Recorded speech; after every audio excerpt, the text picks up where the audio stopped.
बिहानै अलि चाँडै उठेर फ्रेस भइकन लाग्यो म चिया बनाउनुतर्फ। अनि आज हामी किन चाँडै उठेको भन्दाखेरि आजबाट हाम्रो क्लास थियो, फर्स्ट क्लास।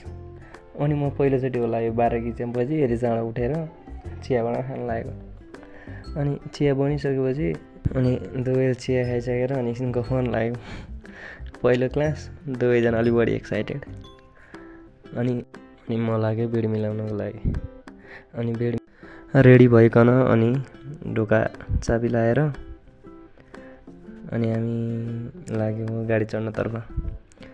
अनि गाडी चढ्न जाँदै गर्दाखेरि हामी त्यही भ्यानमा ठेमीबाट सिधै माइती घरसम्म पुग्यौँ। त्यहाँबाट हेर्दाखेरि पुतली सडकसम्म पुग्दाखेरि स्टुडेन्टहरूको लहरको देखियो। हामी त्यहाँ सीईको इन्ट्रान्स र आइईको इन्ट्रान्सको लागि पनि गएको होइनौँ। क्लास नहुने भएकोले हामी त्यहाँ त्यसै गफ गरेर बस्यौँ। क्लास नहुने भन्ने रिसमा दोस्त फेरि एकदम दोस्तले मुरमुरिरहेको थियो। अनि मिसलाई कल गऱ्यो। अनि त्यो मिसले के भन्यो दोस्तले भन्दाखेरि होइन 2 गते भन्नुभएको थियो तपाईँले।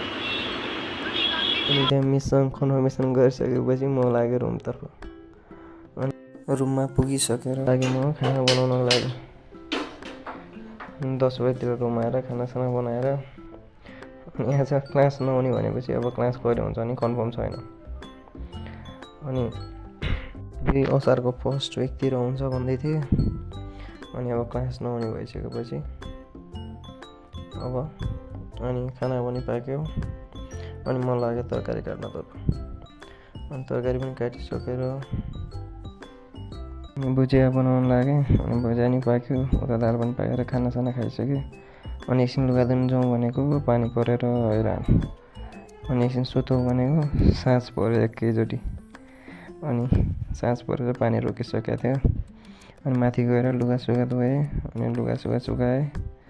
अनि आजको लागि यति नै। See you guys next days. Do subscribe guys.